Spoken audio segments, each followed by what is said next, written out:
Você dorme bem? Tem aquele sono restaurador? Você acorda realmente descansado? Nesse vídeo hoje nós vamos falar sobre as fases do sono, a importância dele e o que pode acontecer quando nós não conseguimos ter um sono eficiente. O meu nome é Cláudia Rezende, eu sou médica e eu estou aqui para te passar as melhores informações possíveis para melhorar a sua saúde e seu estilo de vida. Nesse vídeo nós vamos falar sobre as fases do sono, como funciona o ciclo circadiano, o que acontece em cada fase do nosso sono. Para começar esse vídeo, se você chegou até aqui, provavelmente você tem problemas com sono. Então vamos definir o que é, afinal de contas, insônia. Insônia é um dia ou outro que nós temos dificuldade para dormir ou tem parâmetros bem específicos para definir que uma pessoa sofre de insônia? Sim, gente, tem parâmetros bem definidos. Para uma pessoa dizer que ela realmente sofre de insônia, ela tem que ter dificuldades para iniciar o sono, manter esse sono ou ter um despertar muito precoce. Isso deve acontecer pelo menos 3 vezes da semana nos últimos 3 meses, ou seja, é uma coisa sustentada e não aquela nossa dificuldade para dormir ocasional, quando nós estamos preocupados com alguma coisa ou simplesmente porque a nossa casa está com visitas, por exemplo, e tem barulho demais. E além desses parâmetros de tempo, existe o mais importante deles quando a gente fala em avaliar o sono, que é como você acorda. Além dos parâmetros que eu disse, para definir que uma pessoa realmente sofre com insônia, essa dificuldade que ela apresenta, seja qualquer uma das que eu falei, tem que repercutir no desempenho dela, no dia a dia dela. Ou seja, ela tem que acordar irritada, com sono, com dificuldades de memória, cognição, enfim. A falta de sono tem que necessariamente comprometer o dia a dia dessa pessoa para a gente definir o diagnóstico de insônia. Então, sim, para nós começarmos a avaliar o sono, nós temos que partir de como a pessoa acorda.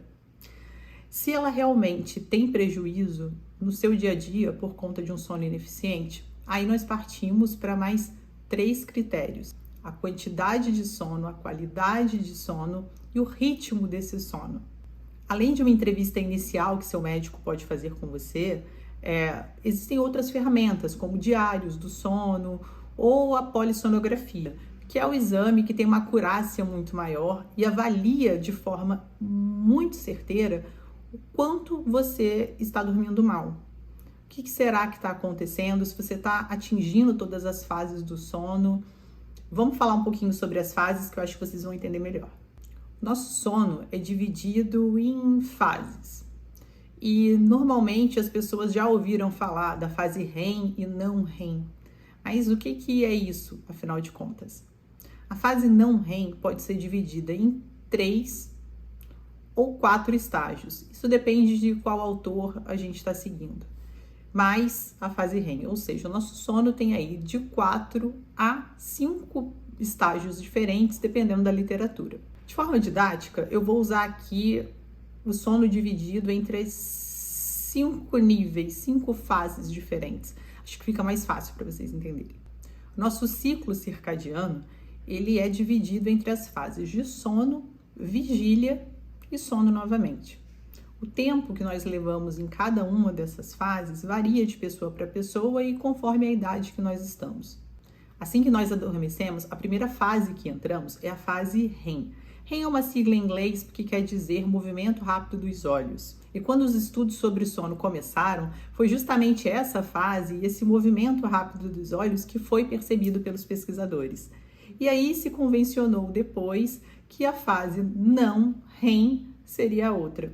Os movimentos dos olhos, o relaxamento da musculatura e como as nossas ondas cerebrais se comportam são os parâmetros que definem cada uma das fases. Além de tudo, nossos sinais vitais também vão mudando, como temperatura, pressão arterial, frequência respiratória, frequência cardíaca. A fase REM, como eu disse, é a primeira fase que nós entramos assim que nós adormecemos. Nela, a atividade cerebral é intensa, muito parecida, inclusive, com quando nós estamos acordados. Nela, nós temos aqueles sonhos vívidos que nós realmente acreditamos e normalmente nos lembramos. Nela também começa um relaxamento muscular e, curiosamente, um aumento dos nossos sinais vitais. Então, aumento da pressão, da frequência respiratória e da frequência cardíaca. É nela também que há a sedimentação das memórias. Por isso, essa fase é tão importante. A próxima fase é a não REM. E como eu expliquei, ela pode ser dividida de 3 a 4 estágios, dependendo da literatura. No primeiro estágio, que nós chamamos de N1, acontece um relaxamento do tônus muscular, mas ainda assim a pessoa pode ser acordada facilmente. Logo depois vem a fase N2, em que o relaxamento é um pouco mais profundo e aí sim os nossos sinais vitais se abrandam com uma diminuição da frequência cardíaca, da frequência respiratória e da pressão arterial. No estágio 3, o tônus muscular diminui ainda mais. No estágio 4 é quando nós começamos uma fase tão importante, que é a liberação dos picos de GH e do processo de fato de recuperação celular. O somatório desses 5 estágios que eu descrevi formam o primeiro, um ciclo de sono. Esse ciclo dura de 90 a 120 minutos, dependendo da pessoa.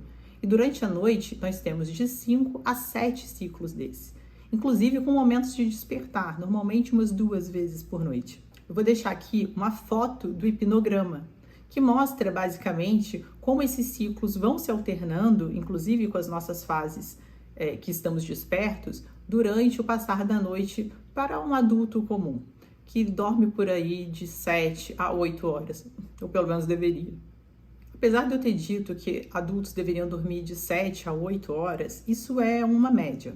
Na verdade, fatores genéticos também interferem nisso, o quanto uma pessoa precisa ou não dormir. Por isso que eu disse que o mais importante de tudo é avaliar o acordar, como essa pessoa está assim que ela desperta. É difícil levantar da cama, ela fica cansada durante o resto do dia, irritada. Essa avaliação é fundamental para saber se o tempo de horas que ela dormiu é suficiente ou não.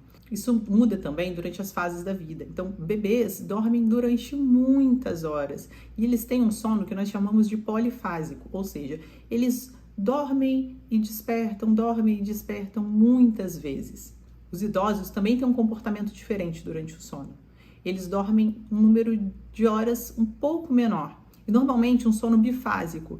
Então, a vovó vai lá, dá aquele cochilinho durante o dia e depois à noite vai dormir mais ou menos umas 6 horas. Apesar disso ser comum ao envelhecimento, é também necessário avaliar se ele de fato está sendo restaurador, porque idosos dormirem mal, e muitas vezes isso acaba sendo creditado pelo médico que está avaliando, ao fato da pessoa ser mais velha, idosos já dormem menos mesmo. O problema é que se essa pessoa idosa dorme bem menos do que ela precisaria, isso aumenta muito o risco de demência. Existe um estudo francês de alguns anos atrás, com um número bem importante de pessoas, mais ou menos umas 25 mil, que mostra que idosos que não dormem bem têm risco até de 30% mais ou menos aumentado para demência. Olha que coisa importante, né?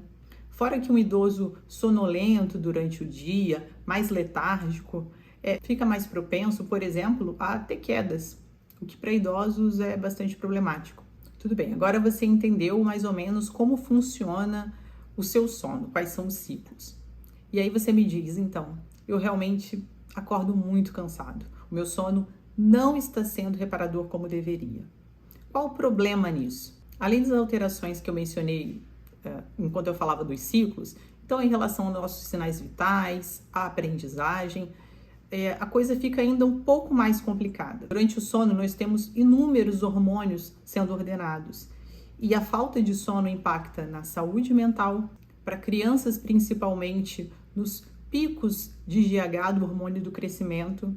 É justamente durante o sono profundo que esses picos do GH acontecem. Então, se uma criança não tem um sono profundo como deveria, o crescimento dela vai ficar assim comprometido. O cortisol, o famoso cortisol, também está relacionado ao nosso sono. E um sono desregulado acaba trazendo para a gente as partes ruins do cortisol, não é verdade?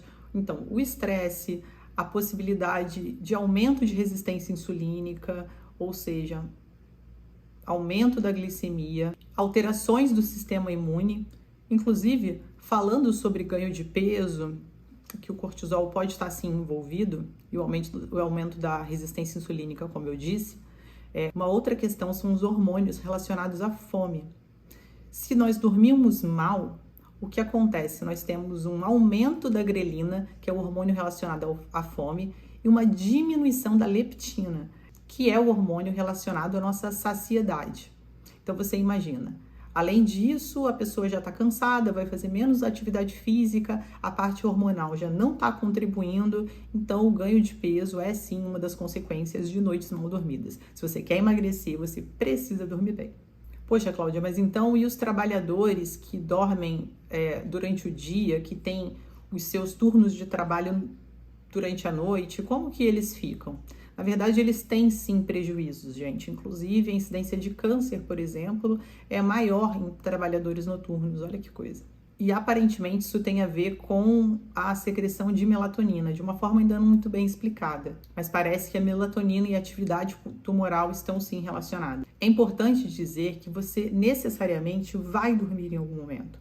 O ciclo circadiano vai acontecer e você vai alternar entre os momentos de vigília, ou seja, acordados, e o momento de sono.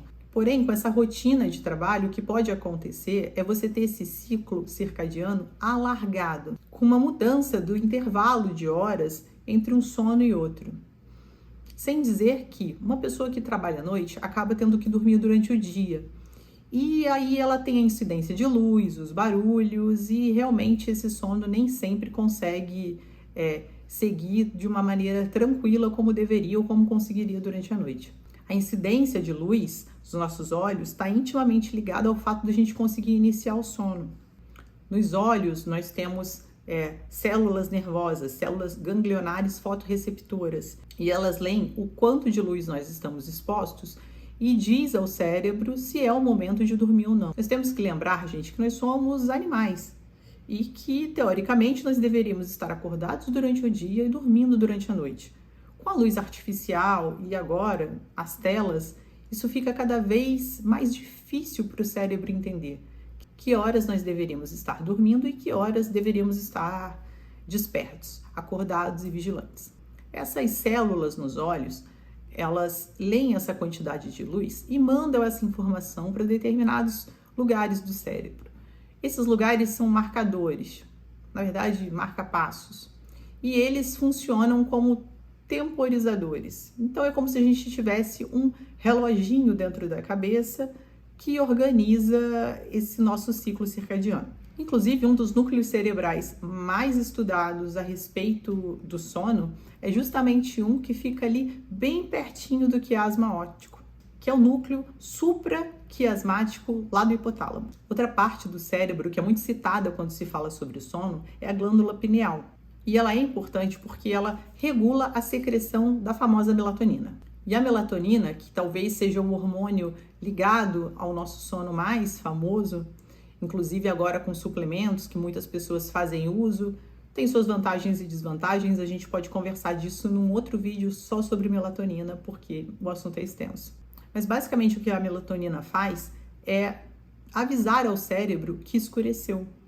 Inclusive esses profissionais que eu disse, que tem que trabalhar durante a noite, dormir durante o dia, muitas vezes se beneficiam da melatonina justamente por isso, porque é como se eles artificialmente induzissem o cérebro a entender que está à noite. Porém, um dos problemas da melatonina é que muitas vezes a pessoa acaba ficando num ciclo REM um pouco mais extenso do que deveria, e aí isso pode acabar afetando o quanto esse sono depois foi suficiente ou não. Lembrando que, como eu disse, a fase REM é onde nós temos os sonhos vívidos. Então, muitas vezes as pessoas, quando começam a tomar melatonina, falam: nossa, a melatonina foi maravilhoso. Eu nem sonhava e agora estou sonhando. Na verdade, você sempre sonhou. A questão é quando você lembrava ou não. Isso está relacionado principalmente à fase do sono com que você acaba sendo despertado. E falando aqui brevemente da melatonina, ela tem funções pouco estudadas, na verdade. Então, além de induzir o nosso sono, ela também está relacionada com funções metabólicas, quanto ao nosso gasto de energia, porque quando estamos dormindo, isso logicamente é diferente de quando estamos acordados. Ela também regula parte do nosso sistema imune, a função dos linfócitos. Então, a melatonina é muito mais do que simplesmente o hormônio que te faz dormir. Inclusive no Brasil ela é vendida como um suplemento, algo que eu acho sinceramente controverso. A melatonina é um hormônio e a gente nunca deve perder isso de vista. A decisão de usar ou não melatonina, apesar dela ser vendida facilmente, livremente nas farmácias, deve ser sim pensada de uma maneira mais consciente, principalmente quando usada em crianças, quando usada em idosos e com pacientes com doenças autoimunes. Para essas pessoas, pode ser que a melatonina não seja uma boa escolha.